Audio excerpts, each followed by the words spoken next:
Hi, my question is for Sophie. Hi there. So when Brookfield enters into a new market, or international market for that matter, there's a lot of talk about political risk, especially in markets like China. How does Brookfield address those risks? Yeah, so thank you, Ian. I guess that's really the core of why we're so cautious.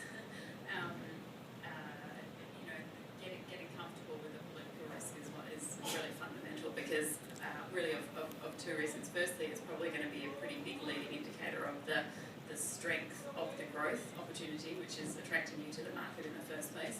And secondly, on the downside, the risk is very extreme depending on your understanding of the political structure and your ability to navigate it. Why we've been attracted to countries that have a similar, basically Commonwealth system from our Canadian origins, is a big leading indicator of why we go into certain regions and why we look for strong operational partners in markets that are very foreign.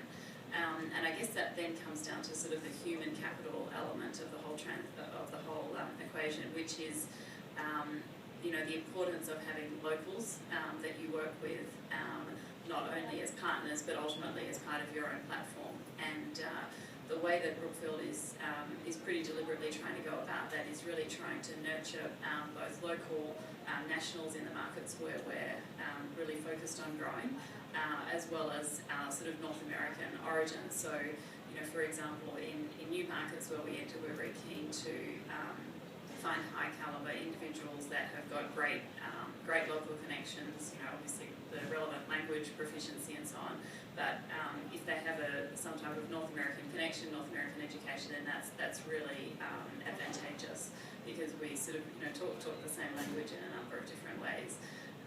So we're sort of actively looking for people to grow our business here that have international connections and vice versa when we enter a new market, really training up locals and ultimately once we get a good senior management team in place, rotating them around the different businesses in the world. So navigating political risk is a pretty complex one, but ultimately it comes down to the individuals that you're going to be working with. So there you are.